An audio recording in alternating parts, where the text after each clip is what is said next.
Okay, so the lecture is being recorded. Hello, hello. I will, today my plan was to go over some things which will not be on the test, but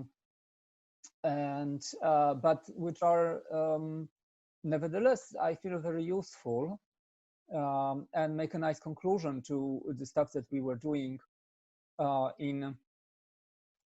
recently, namely, they make nice conclusion to all the counting material.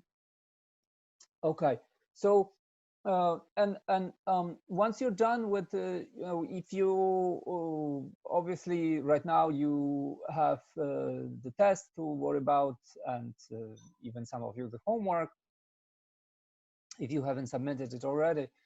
And but so I fully understand that you might want to postpone reading about this stuff, but I just want to stress that it is on the required reading, right? So and there is a bunch of other sections that were not on tests, but I would like everybody to read them, because I think it's really good to do that while this material is fresh, because it's not even though it's not on the exam,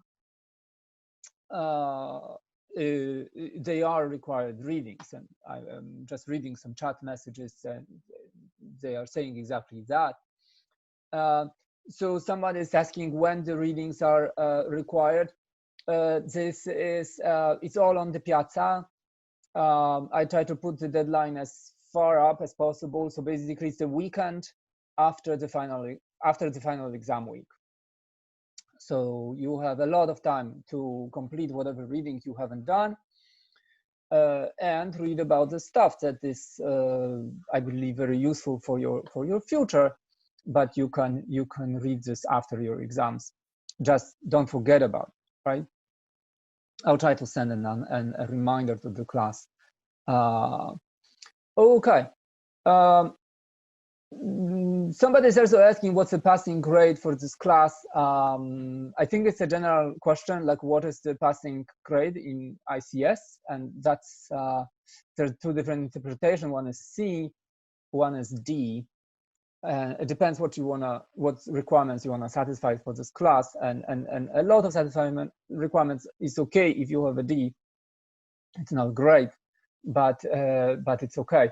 There are some that you need C or better. All right. Again, this is on the Piazza, a post that explains how you can approximate your final grade. Okay. So if there's further administrative questions, ask them maybe after. And let's go to this stuff. So I want to talk about applications to probability of the things we learned about counting. So, okay, let's try to destroy the chat window so that it doesn't block on my screen. All right. So there's many applications of probability that you will encounter. Analysis of the running time of an algorithm, or correctness of an probabilistic correctness of an algorithm. Probability is used in testing, so you want to sample with some probability certain states, say of a circuit, and ask, okay, how many should I do to have certain minimum guarantee about the safety, the correctness of the system. Structures that come up that we study, right? Social networks, internet behavior, also computer systems, they are complex to the degree that it's better to approximate them as some physical systems, which things occur with certain probability, whether you like a movie or not, whether you respond to an ad or not, whether you're connected or not on the social network. And well, you need to understand probability in order to make any any judgments about this kind of systems, right? The behavior of the systems. And of course, in cryptography and security, my own field, there's probabilistic behavior all over, starting from the fact that we have to pick random keys. And we better be able to reason about probabilities of successful attacks, or on the other side of detection of these attacks, or perhaps other forms of failure of the computer system, right? Like, so we saw an example in homework where you replicate the same file in 3 different computers on the network, and you can see what reliability it brought you by comparing the probability that the random failure of random subset of certain number of computers would include all those that you stored the file with, right? And it's good to be able to compute or approximate this stuff, right? The basic notion in probability is one of an experiment. So it's some probabilistic behavior is thought of as, okay, you have some experiment which creates outcomes, tosses a coin, rolls a die, determines which 5 of the 30 computers are going to experience problems, delays, or whatever, right? And there is a natural notion of a sample space of the experiment. So basically, sample space is all possible outcomes. Which 5 computers fail? What is the roll of a dice or a toss of a coin, right?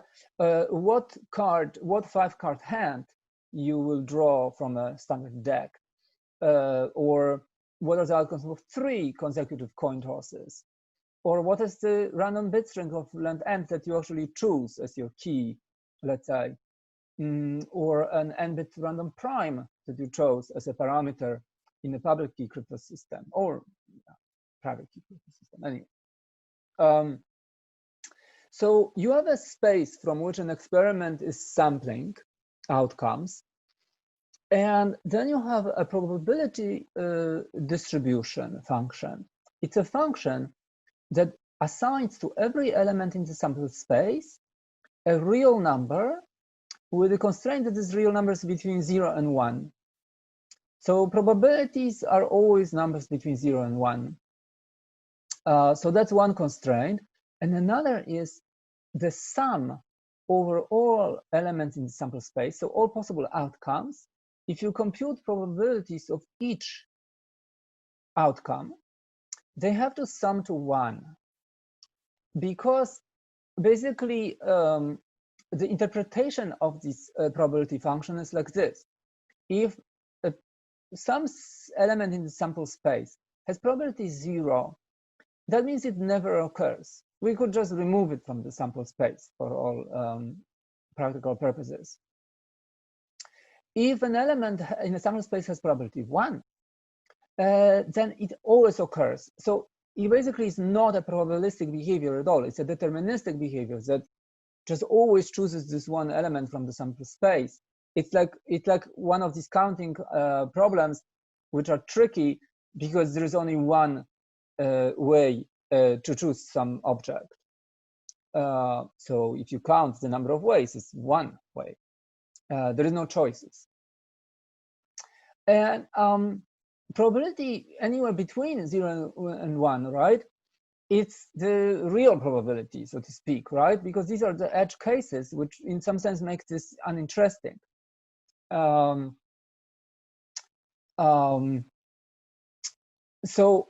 the reason why probabilities are numbers between 0 and 1 is that because a probability like 1/2 comes from, it's a probability of an event that roughly in expectation comes once out of every 2 times that you do it. So the way to read it is that it's 1 and 2. It's 1/2 probability. If you do this experiment over and over, 1/2 of outcomes should be X's. if X every time I, choosing a sample is like throwing a ball, a single ball, where all my sample space elements are bins, and it has to fall in one of the bins. That's the, right? But perhaps it's uneven. Perhaps some bins are more likely than others, right? So this is not what we didn't do that in counting. The probability is 1.5 if roughly 1 out of 2 times it comes to this bin X. The sample is X. Another, right? So okay, so this is the example I'm implicitly essentially talking about. It's when it's a coin toss, and the sample space is just 2 possibilities of a coin. It's either 0 or 1, heads or tails. And if it's a fair coin, then each side would have the same probability. There will be 1/2. Because indeed, if you throw a coin many times, you expect 1 out of every 2 to be tail, and also 1 out of every 2 to be heads. Now, every time you do it, you are unlikely to satisfy this at exactly half, right? But in expectation, that will happen. The longer you do it, the closer to half of your coin tosses should be tails and half should be heads. And actually, how far should this converge? How quickly? What is the expected delta between the 1/2? All of these are very good questions and very useful ones to analyze a lot of things, because a lot of things in nature, right? Like whether something happens or not, whether like some piece of computer equipment burns or doesn't, it's a coin toss, but it's a skewed coin toss, hopefully, right? Like a probability that the circuit burns, it should not be 1/2. It's a skewed coin toss. So the probability that a head comes up is, say, 1 out of 10. And tail, the remaining, right? Why does it have to be always like this? Because they have to complement to 1. All right? Because essentially 1 is the probability that any of them happen. So they have to add to 1. We'll come back to that. So all of this, you will revisit in statistics, probability class, and in other classes in the program. Okay, another example, roll of a single die. So a sample space is the 6 outcomes of a die roll, and let's say it's a fair die. So each of them has the same probability. When it's the same, it has, and they have to sum up to 1. There is 6 of them, so each of them is 1 in 6, right? And indeed, if you throw a die over and over and ask how many 1s did I get, it should be 1 out of 6, roughly. If a die is skewed, perhaps 6 comes out twice often than others. Well, that constraint will be satisfied if the probabilities are set like this. Each of the other ones is slightly less, 1 in 7, and the 6 is loaded, so to speak, and it comes out twice more often, right? There is a fun museum in downtown, north of Los Angeles downtown. It's kind of a like Cowboy and Indians museum. I forget what it's really called. Something about some character as usual in Los Angeles that played in a lot of Western movies. And there's a whole room of gambling, 19th century gambling utensils that allowed cheating. So all sort of like ways to load dice, ways to hide cards in a sleeve. It's like from the movies which got you apparently, shot, but you can see that stuff and see how many ways they devised to cheat. Okay, so Okay, so each individual element in the sample space is chosen with certain probability determined by this probability function. Is one more concept of an event. It is a subset of sample space. So, for example, it could be every individual. A singleton subset is that a certain outcome happens. But events are more general than that. So let's have an example. Let's say that the experiment is drawing a 5-card hand from a deck of cards, so a poker hand.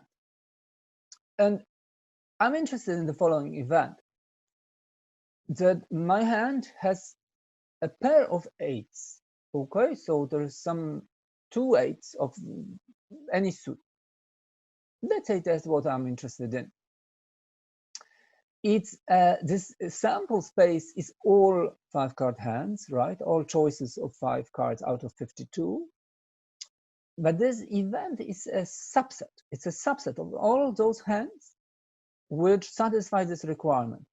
And there's many of them. First of all, because you can have different suit, right? 4 choose 2 of 2 suits of the 8s. And then 48 choose 3 remaining cards, right? The choices. So there's many of them. The whole set of such constitutes this event. Let's say I roll a blue and a red die, so they are labeled, my die, right? For some games, that's important. And I'm asking the event is that I get a double.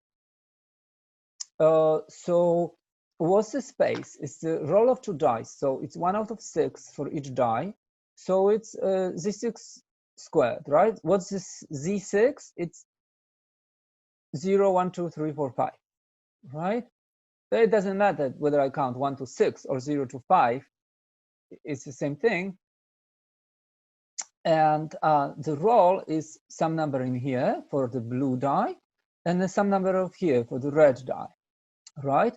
And the event is a subset of pairs in the all set of sample set, which first and second is the same. All right, and again, it's a set, a subset of the sample space. What about I flip a coin 3 times and I ask that there are more heads than tails? It's a subset of all 3 coin flips. Now the coin flip is just in Z2, it's a 0 or 1, and I do 3 of them, so it's a cross product of 3 such, right? So this, by the way, is the set of 3-digit bit strings, right? Because obviously I can encode coin tosses with a bit string, n coin tosses with an n long bit string. And this event, that there are more heads and tails, is the subset containing all the 3-digit bit strings, such that, well, these bits are at least 2, right? The sum of these bits. So this means that there is either 2 ones here or there's 3 ones here. Right? Because only then I have more ones, more heads than tails, more ones than zeros. Okay.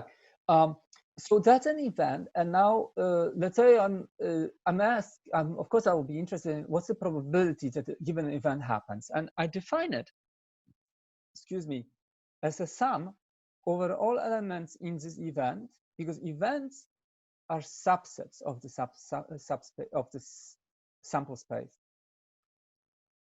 I sum over all elements in this event that constitute this event, and I sum their probabilities. So look at the example. So let's say I roll a single fair die. So the sample space is from 1 to 6. Probability distribution is this function, and it's a fair die. So each of these sample space elements gets the same probability, 1 in 6. And let's say I ask, what's the probability that I get an even throw? So the outcome is even. Okay, it's a subset of the sample space composed of 2, 4, and 6, right? These are this E is a subset of S that has 2, 4, and 6 in it. So in order to compute this probability, I sum over all the individual probabilities, namely, I take P2 plus P4 plus P6. Each of them is 1/6, so I get a half. And well, that's what it should be, right? Because if you roll a die, what's the probability that you get an even number? Well, it's half-half, right? Because half of them have odd number, half of them have even, and it agrees. It's true, right? So if I wanted to simulate a coin with a die, I could, right? I don't have a coin. I cannot play, throw a coin and check whether it's head. I cannot play head or tail. Well, I could use a die for it and just agree that an even is a head and an odd is a tail, right? And we should all be fine with that if the die is fair. Now, with a skewed die, right, a loaded die, if somebody plays this game and I agree to play it, right, and then it creates a skewed coin toss, right? Because if the 6 is a little more loaded, twice more than the others, then the probability that you get an even is now 4 and 7, so a little more than a half, right? So that would be that would simulate a skewed coin toss.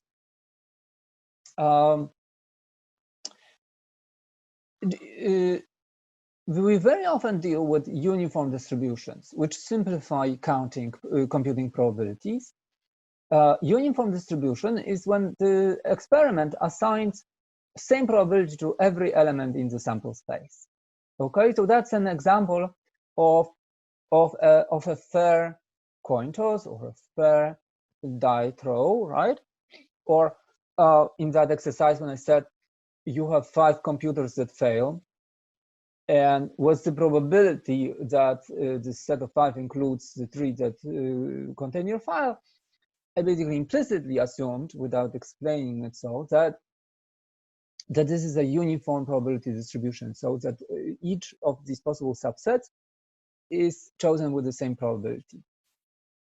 Now, if a distribution is uniform, then probability that some event happens, which is the sum over all, it's always so, right?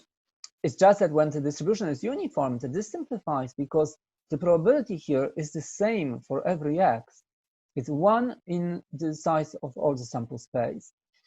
And if you are summing, so this you can take outside, right? Because it's not depending on x. So you're just summing once over all x's in E. What is that? That's the cardinality of E, right? Because for every element, you get a unity. So the sum is going to be the cardinality of E over this denominator that doesn't change, right? So it's very easy to count, and naturally so, right? So if you have that also quickly tells you, okay, if I have a fair die and the event is even outcome on the die, I just have to count the even outcomes, of which there are 3, divided by all outcomes, of which there are 6, and see straight away that the probability of an even outcome is 3 divided by 6, which is 1/2. So let's roll now a pair of die, right? And let's say they're not loaded, so it's going to be uniform over all pairs of from 1 to 6. So the sample space is 36 possibilities, right? And what is the probability of the following event? The sum of the 2 dice is at most 3. Okay, well, you can count it by hand, right? So just list all the possibilities. There's 4 of these, then 3, then 2, then 1. So there's 10.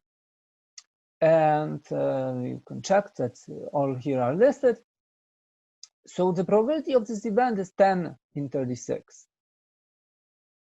Okay. And let's do another example. What's the probability that a red die is higher than the blue? Okay, so let's denote this set like this. It's all these pairs, blue, red, such that blue is less than red. Well, a knee-jerk reaction is that perhaps it should be half, because, well, there's a bijection between those that have fewer on the blue, the blue side is smaller than the red side. The bijection flips the color, and now the red side is smaller than the blue side. Well, but that way of counting ignores the possibility that they are the same, in which flipping doesn't really change anything. So it created the collision in this natural bijection between those where red is higher than the blue and those that blue is higher than the red. So let's just kick out all those that have that have same blue and same red. So let S prime be the subset that have different numbers, right? So I'm kicking out the 6 possibilities of same blue and red. So S prime has only 30 elements.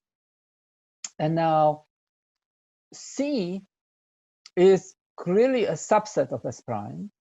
And let's consider its complement inside S prime. That red is smaller than blue. Now my bijection, my natural bijection of just taking blue and red and flipping their color is going to map any element in the set C, blue is smaller than red, to an element in set C prime, red is smaller than blue. So therefore, they must have equal cardinalities. And because they're both subsets of S prime, but they are not intersecting, right? It's either blue is greater than red, or it's smaller. You cannot have both. You cannot satisfy both constraints at the same time. This is called partitioning a set. So I forget whether I made this section required reading, but it wasn't on the test. It's a general concept that you can take a set and divide it into subsets that are not intersecting, but the union of them is the whole set, right? And at this point, you can now count because they're the same. So each of both C and C prime have to have 15 elements. So the probability is 15 out of 36. Okay, let's look at another example. I have a coin tossed 3 times. So the space is the space of 3 bit strings, three bit strings of size 3. There's 8 of them. What's the probability? Well, an event, the first and last flip are heads, so they're ones, and the middle one is unconstrained. Well, okay, so there's 2 of them, and the probability of that is 2 out of 8, 1, 4. We will come back. You can compute this. You know, it's trivial to compute it, but in an event, you can look at it as a different. Arrive at this in a different path. So what about this event? That at least one of the flip is heads. So I'm flipping 3 times. I'm choosing 3 bits and asking what's the probability that at least one of these bits is 1? Well, so this is counting by complement. It's easier to count those that don't satisfy it because there's only 1. It's an all 0 bit string. So clearly there's 8 minus 1 of in this complement. So the probability is 7 in 8. All right.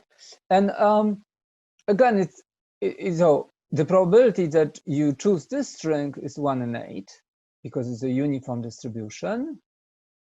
And so the probability of the complement set must be 1 minus that one. We'll come back to that. So take a card counting exercise. you are taking a poker hand and ask, so the sample space is all possibilities of choosing 5 cards out of deck of 52. Well, what's the probability that you get a so-called full house? What's a full house? A triple and a pair. So it must be a triple of one rank and a pair of another rank. How do you count them? Okay, choose the rank for the triple and choose the rank from the remaining of the pair. This is an ordered set of 2 ranks out of 13 possible ranks. It's ordered because the first one I choose is the rank of the triple, and the second, the rank of the pair. And these are 2 different semantics, right? That these 2 choices will decide, so they're ordered. And once I determine these ranks, well, let's determine the suit, right? So for the triple, I have to choose 3 cards out of the 4 of that rank, right? Because there's 4 suits. And out of, for the pair, I choose 2 out of 4 for that rank, right? There's 4 cards, 4 different suits, and I choose 2 of them. And the probability of getting a full house is therefore just the proportion of the cardinality of the set of possible full house hands over all possible hands, right? So what we observed there, counting by complement, is a general rule that if you have an event and its complement, let's take another example. Well, counting by complement means that cardinality of set P and the cardinality of set complement of its complement must sum up to the space. But if you look at this probabilistically, what's the probability that you get something? It's in this subset P. It's this cardinality over the whole subspace, right? And now by this law, I can rewrite it this way and then rewrite it that way. And then just see that this is a 1 minus the probability of the complement. So the probability of an event and the probability of the complement of that event must always sum up to 1. And this is true, because if 1 designates certainty, then whatever the event you're asking about, right, there is a complementary event of that event not happening. And now it must be true that an event, whatever event, X, or P in this case, it must be the case that either event P happens or it doesn't. There are no other choices. So it's by its certainty that either P or not P happens. So if you are looking at the probability that either one happens, right, it must be 1. It's a certainty. So they must add up to 1.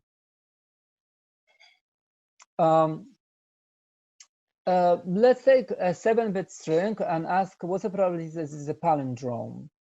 And say I take a really random, uniformly random 7-bit string. So my sample space is all 7-bit strings. So there's 2 to the 7. And the palindromes is a 4-bit string because the other 3 are determined, right? They're just a flip of these bits. So, right, if I have a 7-digit palindrome, these bits are just copies of this flip, right? So I'm really choosing freely 4, and the others are determined. So this is the set of palindrome cardinality of the palindrome set. Now to compute the probability, I just get that it's 1 in 8, right? And I can see this as, so in a second you will see that, well, you can think of this way. What's the probability that you get a palindrome?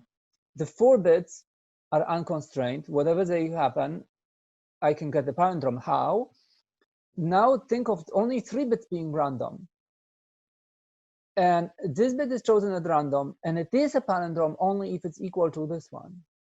So that's a 1/2 probability for that.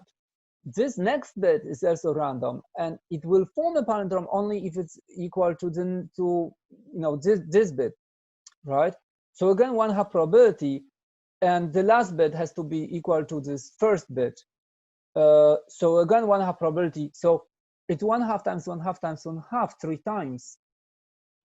It's another view. We'll come back to this in a sec. So, okay, this is a nice exercise on counting also. You're getting a string at random. What's the probability over some alphabet that you get repeat at some point? So at some point there is BB or CC or DD or AA. It could be more repeats, but some repeat exists someplace. How would you count that? Actually, it's easier to count a complement. Count the subset that has strings with no repeated consecutive characters. Why is it easier to count? Because if you think of this process, it's now I can determine every bit independently. I start wherever, so I have 4 choices for the first character. And then every time I move to the next character, I have 3 choices because my constraint is that there's no repeats. So no consecutive characters ever repeat. So if whatever character I am at a given position, the next has to be from the remaining characters. So there's 3 choices. And independently, every time I move, I make this 1 out of 3 choices. And I can populate this B prime space using such a process. So it's easier to count them. It's 4 times 3 to the 9th. And by using the complement rule in counting, the probabilities that I get somebody with a string with the consecutive repeat is probability of 1 minus the probability of getting a complementary event, right? Which is that your string does not have repeated consecutive character at any position. So this is the answer, right?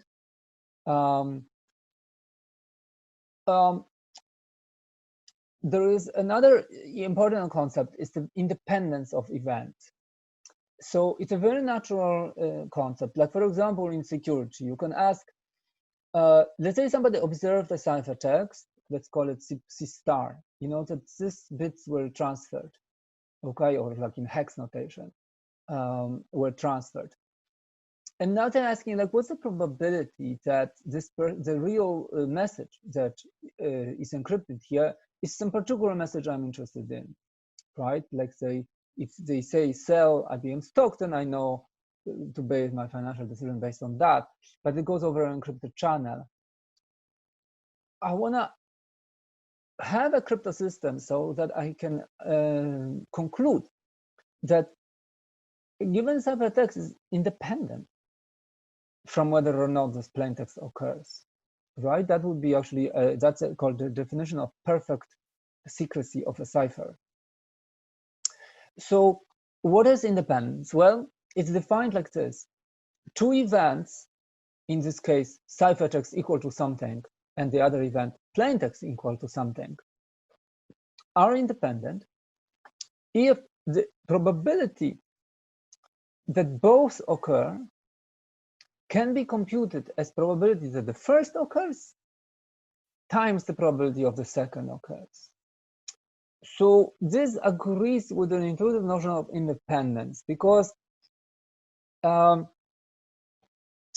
if 2 events are independent, then I can tell like one student to choose one of them and the other to choose another, and whether it will,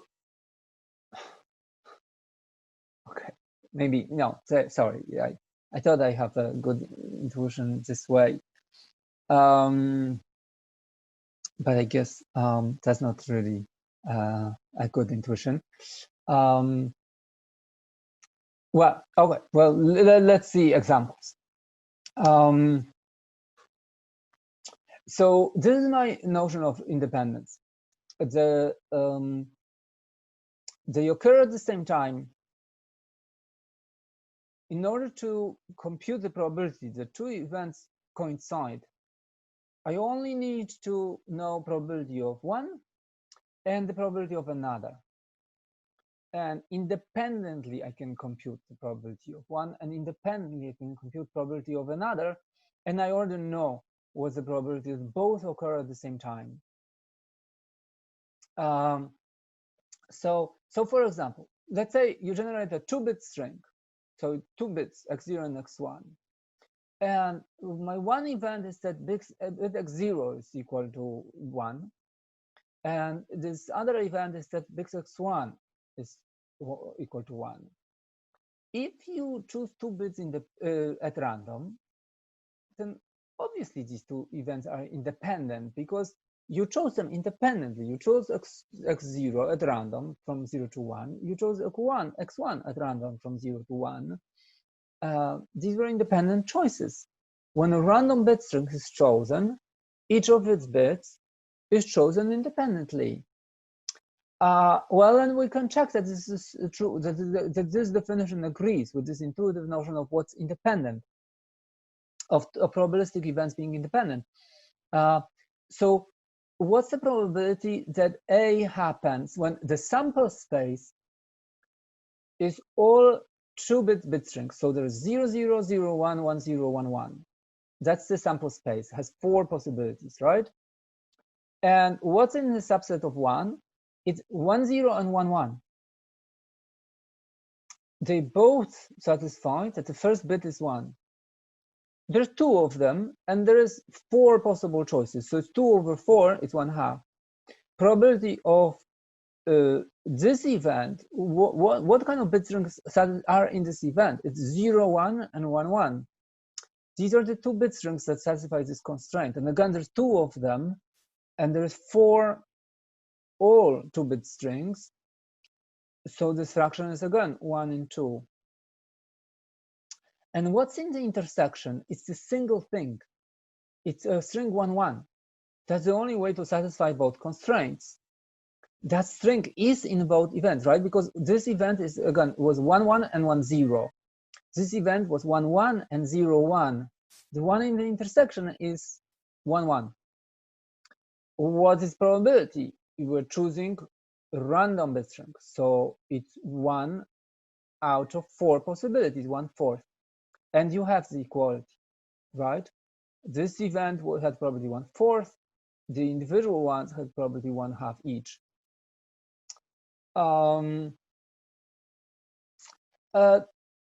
But here is something that is less intuitive.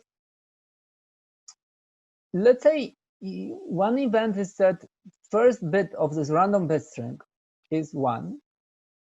The other event is that the XOR of the 2 bits is 1.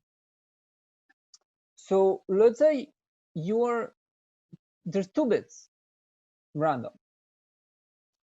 And perhaps you can observe one of these bits. So it could be either 0 or 1. And perhaps an event that you're really interested in is the XOR, or perhaps vice versa, actually. So look at our one-time pad cipher. The ciphertext is the XOR of the 2 bits. Mod 2, you take a bit is your plain text, and another bit is your key, and you add them mod 2, which is an XOR. So the ciphertext is an XOR of 2 bits. That's what you observe.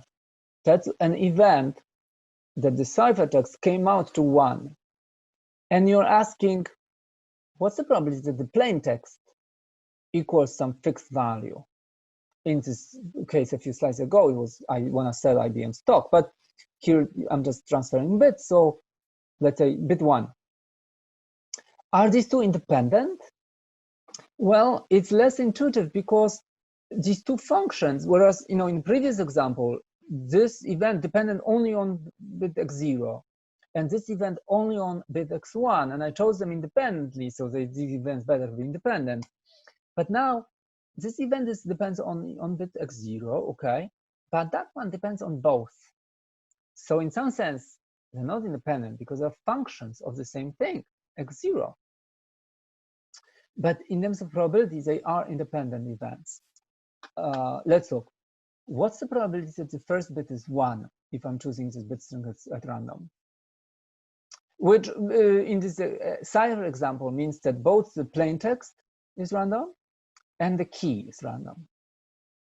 Okay, so the probability of event that the first bit is 1 is 1/2 by the previous explanation. Now, what's the probability that the XORs are 1?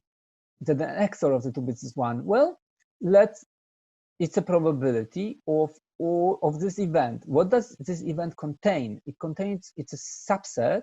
Every event is a subset of a sample space. What is the subset? It's a subset composed of two strings, 0, 1 and 1, 0, because these are the only strings that satisfy this requirement. So probability is the size of the subset that satisfies this over the sample space, which is 4, right? So it's 1 plus 2 over 4, 1/2. And now the crucial question to determine whether these two events are independent. What's the probability of the intersection? Well, intersection, this is a set. This is a set. I can intersect these two sets. What's in the intersection? Every bit string whose first bit is 1, and every bit string that is either equal to 0, 1 or 1, 0. Well, this is the only survivor of both tests. It's the only guy in the intersection.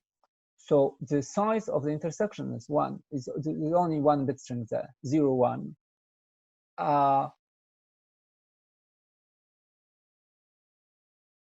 Oh, it's a typo. It's 1, 0. Sorry. Sorry, this is a typo. It should be 1, 0, obviously, right? Because my first bit is 1.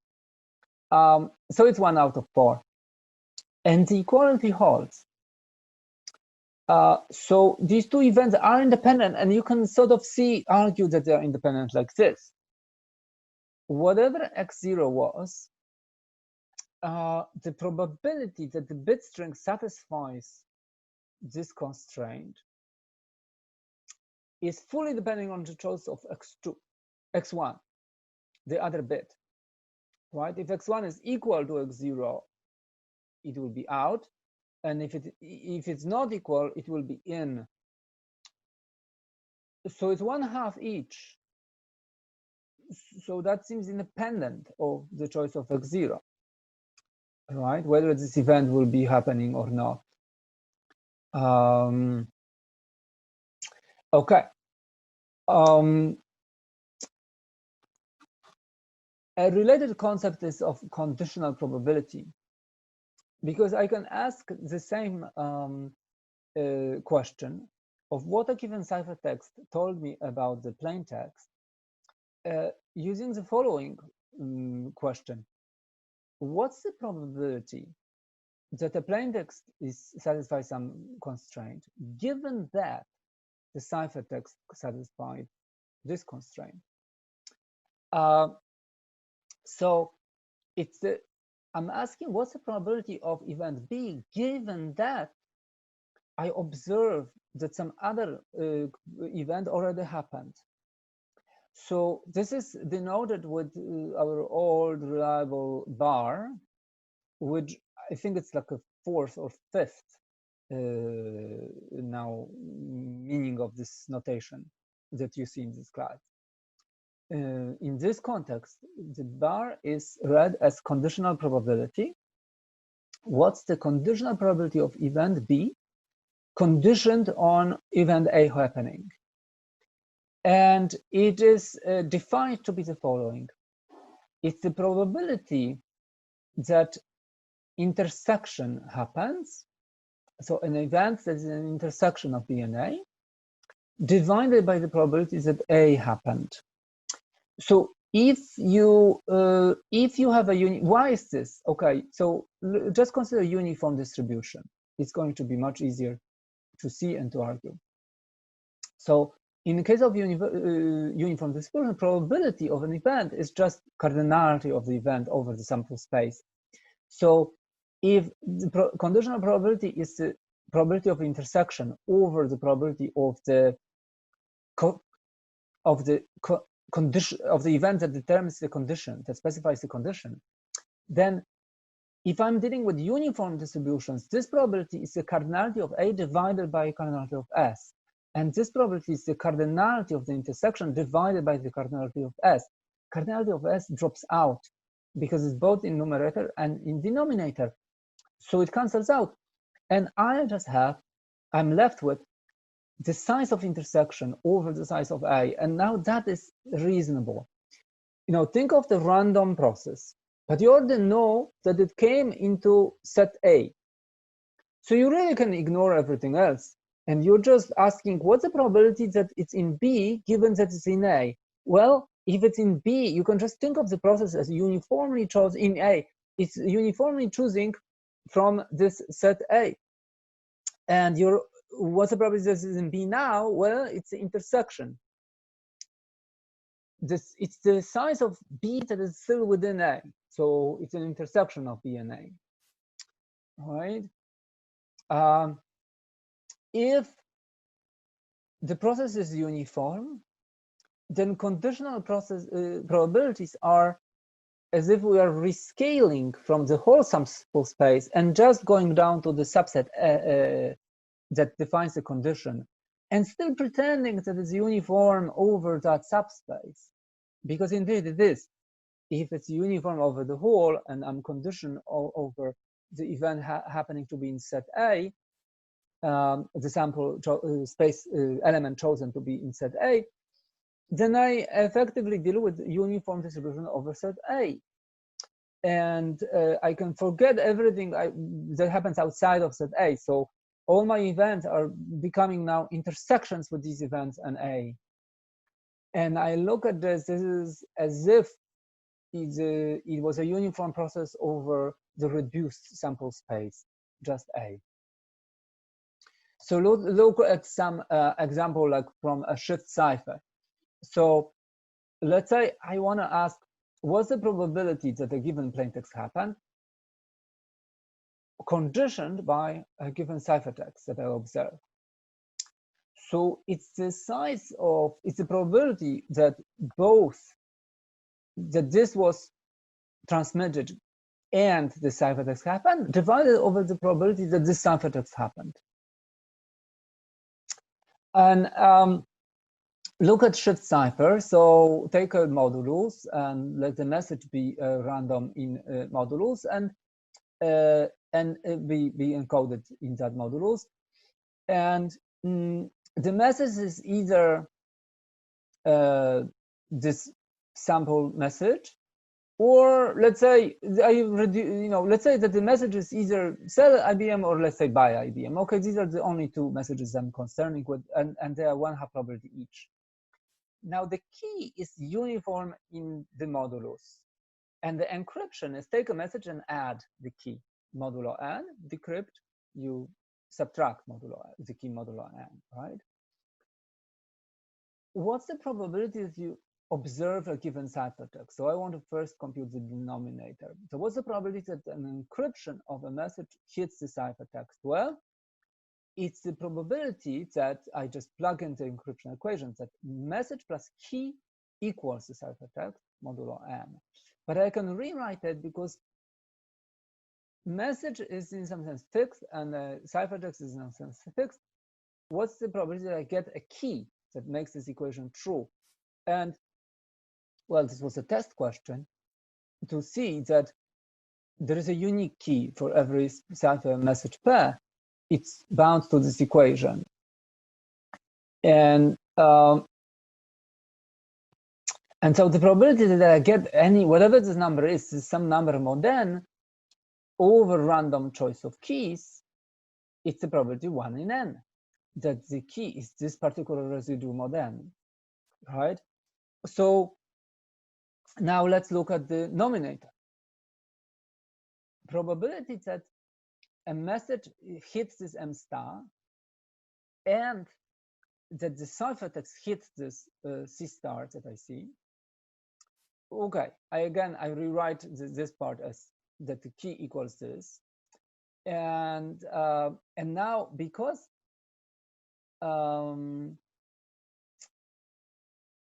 so now the very important thing is that the choice of message and the choice of key are independent.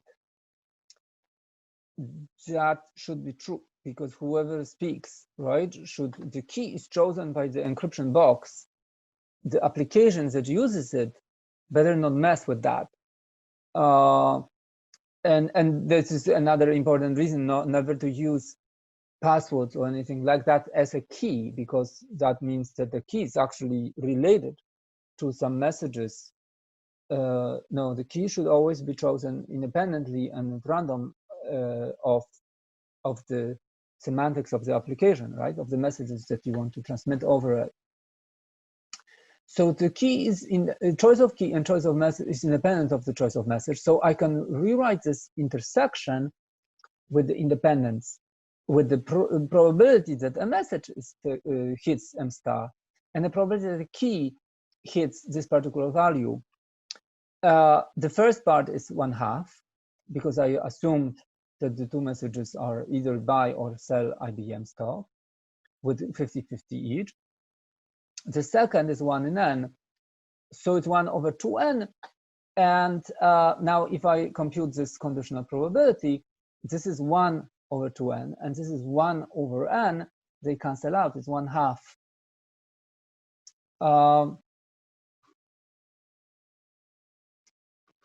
And this is another way to say, okay, this is a secure cipher. Because if I already knew that the message is 1/2 this way, 1/2 that way, the conditional probability of what's the probability that this message is whatever way I'm interested, given that a ciphertext I observe is equal to something, it didn't change. It's still 1 and 2.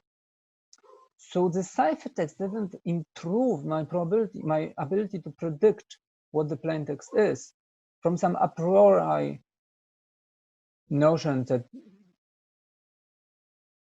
from whatever knowledge I had about the messages that this guy sends, which in this case was 1/2 this one, 1/2 this one. This experiment could be repeated for whatever probability distributions you assign to these messages. This conditional probability distribution based on the ciphertext is not going to change. You can see that all these steps will be the same. The only part will be this part will change. And again, 1/n here will drop out with 1/n in here. And the a priori probability will remain the same. So indeed, these two things that the key is independent and the conditional probability doesn't change are related. Okay, so this is just a little plugin for you know, if you take a cryptography class at some point, this is called perfect secrecy of a cipher. There is two. If there are some questions about probability, I will be happy to answer them. The rest what I have is like it's a very cute binomial coefficient facts that are useful for later, and also they are sort of they cast certain light on some counting problems we've seen. So if there is no questions on probabilities, then I will just go on to those. I chose the part from 11.2. 11.3 is on required reading, and none of this is on the test, right? But it kind of gives light to certain things that we already know, just a different light, so still useful, even for that. Here's the question. If you multiply two polynomials, what do you get? Well, this polynomial, right? So if you cross multiply the terms, there's going to be x squared and y squared, and there's going to be twice xy by multiplying this with that and this with this. Well, what if you have a cube? If you multiply this polynomial 3 times? Okay, well, we can cross multiply and group the terms, and we'll observe that now the possible terms are x cubed on one side and y cubed on the other, and everything in between where I reduce the multiplicity of power of x, and every time I do that, I have to increase the power of y. So that explains all these terms, but well, okay, I counted that this term occurred 3 times, and this one occurred 3 times, and this one just once. What I can see this like this. So how do you get this coefficient?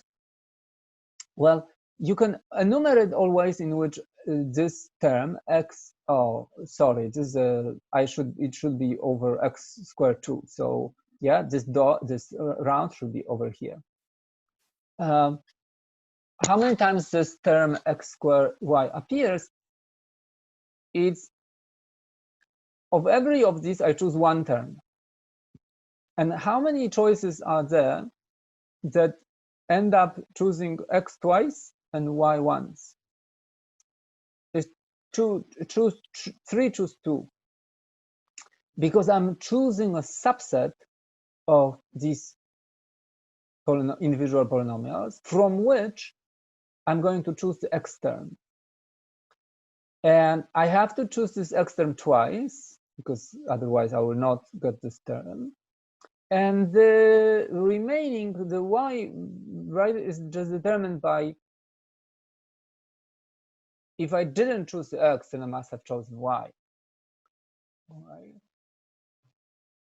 So the number of these terms is the number of ways from which you can choose 2 of these 3, where you will take the x term from. And of course, the other remaining one is the y. So to generalize,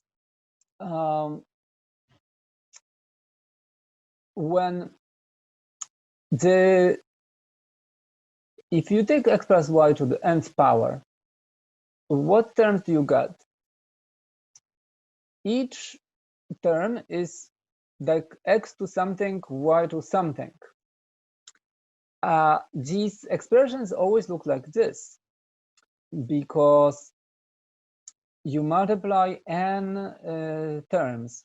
If k of them are x's, then n minus k of them are y's. And how many times this term will occur?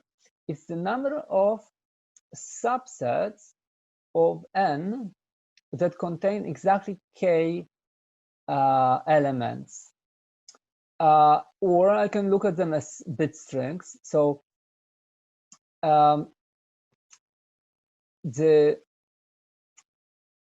strings of length n that have exactly k x's and therefore n minus k y. So these strings are over the alphabet x and y. Okay, so for n equal 3, these were the all possible strings like that. So how many of them are there? As many as bit strings of length 3, right? Because x could be a 1 and y could be a 0. So this really is the same as the number of bit strings of length n with k ones, which is this. So so these are the individual terms, and this is the multiplicity of such term. So the product of n such polynomials can be represented as a sum of these type of products, where the multiplicity of each is n choose k.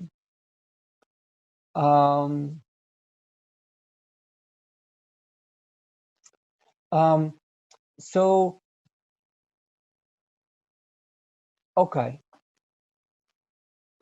I see a question about counting full house hands, so we can come back to this at the end. So, okay, for example, if I have to the 5th power, this would be the particular case, right? So the terms are like that. It's 5 choose 1, 5 choose 2, 5 choose 3, 5 choose 4, 5 choose 5. So 5 choose 0 and 5 choose 5 are both 1, right? And if I want to evaluate this numerically, I can. There are 5 and 10, and by symmetry of the binomial, again 10 and again 5. Here is one cute application of this, and this has many applications, but here is one. Plug in 1 for both x and y. So the left hand becomes 2 to the n, and the right hand becomes 0 or 1s, right? It's 1 to the k, 1 to the n minus k. So basically this part drops out. That's the only thing that remains. This is 2 to the n, and this is the sum of all binomial coefficients, n choose 0 plus n choose 1 plus n choose 2 plus n all the way to n choose n. If I were to sum all of them, they would sum to the 2 to the n. And you can see it combinatorially like this. The left-hand side is okay.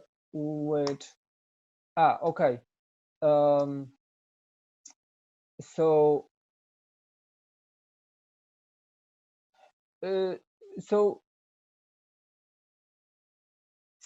here is my argument for this. I can see the left-hand side as the number of all bit strings of length n, right? And it has to be 2 to the n. I can see the right-hand side as a summation from k0 to n over, what is this? This is the number of n-bit strings that have exactly k ones. N choose k is n-bit strings that have k ones. Okay, this is one interpretation. And so now n-bit strings, right, is all subsets of a set.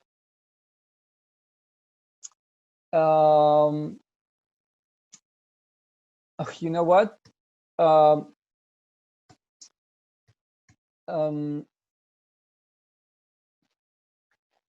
I can also see the equality right around here. If the left-hand side is the number of n-bit strings, and the right-hand side is the sum over all k of the number of n-bit strings which have exactly k ones, then these two have to be equal, because I can count all n-bit strings by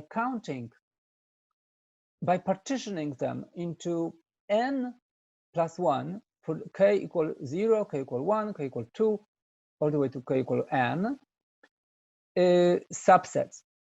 In kth subset, there are bit strings of length n which have exactly k ones. If I take all bit strings and partition them this way, then the number of all bit strings of length n better be the sum of all bit strings that have 0 ones, plus all bit strings that have exactly 1, plus all bit strings that have exactly 2 ones, etc. What I'm summing for every of these subsets, the kth subset have this cardinality, because this is the number of bit strings that have exactly k ones. So by union law, by the union rule, each of these subsets are non-intersecting, because you can either have I ones or J ones if I and J are equal. You cannot have both. Yes, so these subsets are non-intersecting. So the union, the cardinality of the union is the sum of the individual cardinalities, which explains this formula. It's two different ways of thinking of counting n-bit strings. Counting all of them from the get-go, or counting k-bit, those that have exactly k bits. And this follows from this formula also, right? So it explains this, it gives you a combinatorial argument for why this equality has to hold.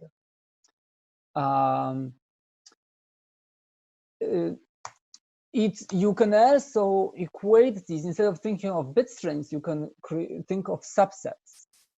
So I have a set of 1 to n, these are positions. And if I think of them as bit strings, these are positions. Let's think of all subsets of these positions. They are in one-to-one correspondence with bit strings of length n, because the interpretation of a subset is these are the positions where I place a 1. On the remaining positions, I place a 0. So and bit strings and subsets are in one-to-one correspondence. There's a bijection between them. So they have to have the same cardinality. And indeed, how many subsets can you create of an n-element string? Remember at the beginning of the class, is 2 to the cardinality of the set. This set has n elements, so the cardinality is 2 to the n, right? Because this is the power set. This is the set of subsets. It's like a flashback a few weeks ago. It should be. And n choose k is, instead of thinking in terms of bit strings, I can think of them as subsets, some particular subsets of the set from 1 to n. These are subsets which are k-size. I'm only counting k-size subsets. How many k-size subsets of set from 1 to n there are? That's how we defined n choose k. So again, this left and right hand side are two different ways of counting cardinality of the power set. By get-go, 2 to the cardinality of a set, or independently counting all subsets that have some fixed number of fixed cardinalities from this subset of sets, it's a set of subsets where I'm only considering subsets of a certain fixed cardinality, and there is n out of n choose k of them. Okay, there's just one more I have, which is also very, very, very nice, and it shows you some things that perhaps you observed. Let's take this binomial theorem, and let's now substitute x1 and y minus 1. The left-hand side zeroes out, right? It's all 0. It's now 0 to the n. The right-hand side, here has 1, here has minus 1. So this is uninteresting. This drops out, and this part is a 0. So this better be true, right? That if I take binomial coefficients, and instead of summing them, so I'm summing n choose 0 plus n choose 1 plus n choose 2. Now I'm alternating between adding and subtracting. So I add n choose 0 but subtract n choose 1, and I add n choose 2 and subtract n choose 3, etc., depending on the sign. So, well, I can rewrite it this way. Let's put all the even case on one side, where for even case, so fix whether n is odd or even, and you will always get this. So let's think n is even. So in that case, if k is even, then n minus k is even, right? And if k is odd, then n minus k is odd. So all the even ones will be with sign 1, and all the odd ones will be with sign -1. So I just move the odd to one side and even on the other. And when n is odd, it will also be the case that if k is even, it will be with one sign, and with k is odd, it will be with another sign. So this will always follow. So if I consider only odd n at first, then the following is true, that if k is even, then n minus k is odd.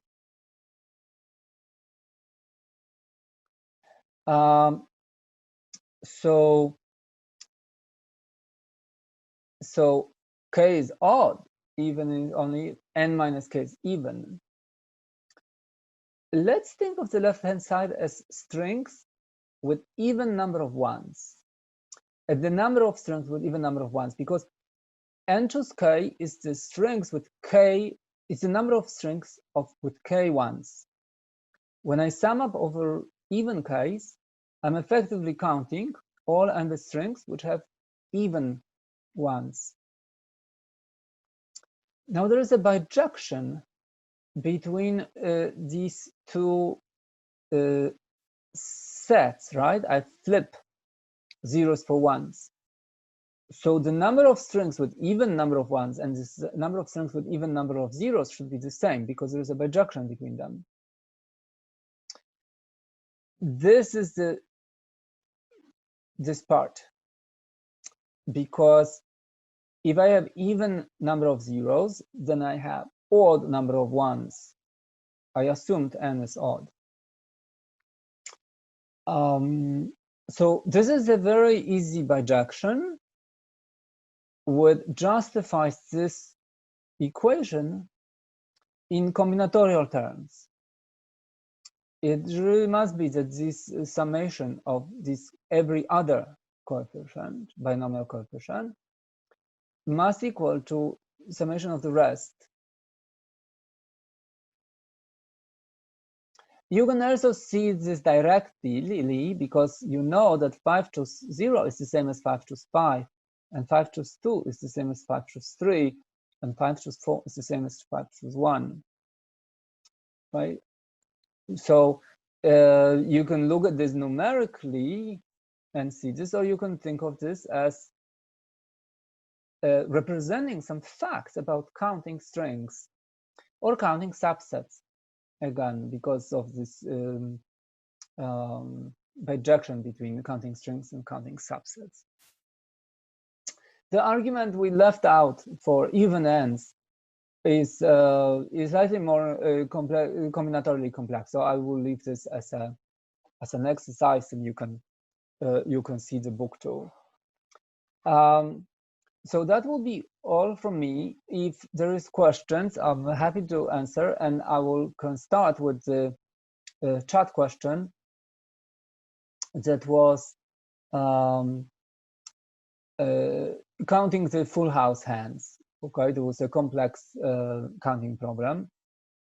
Unmute yourself and say if you want to ask something about this material. Otherwise, I will go back to the full hand, to the full house counting example.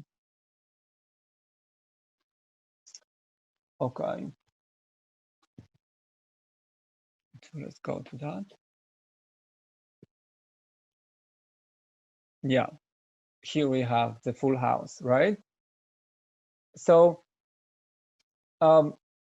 counting and probability, when you have uniform distribution, then questions about probability are equivalent to questions about counting, right? So the essence here that, so somebody asked if this is on the test. No, it's not.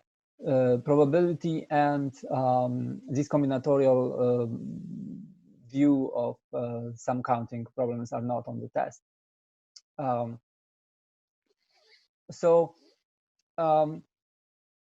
Yeah, the question of how do you count full house? Okay, so full house is a triple and a pair. So the way I counted this is that this part is choosing the ranks of the triple and a pair. Once the ranks are chosen, I have to choose the suit of the 3 cards in the pair, in the triple. And once I chose its rank, the only thing that remains is the suit, right? So it's 3 possibilities out of 4 suits, because I have to have a triple. So I choose 3 out of the 4 possible cards that have this rank, right? And when I have a pair, there's 4 cards of the rank that is determined here. So it's 4 choose 2 that I choose a pair out of these 4, right? Because these are all 4 suits of the given rank. And so this is the number of ways you can choose to determine these 2 ranks. This is the number of size 2 sequences in the set of possible ranks.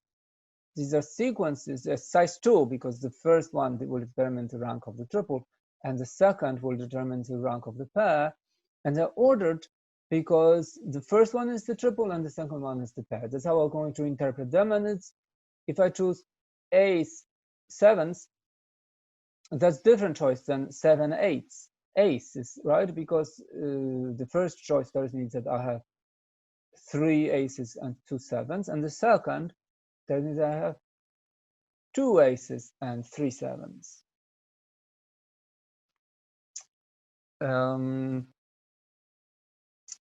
Was that okay? Like, do you get this now? Thank you.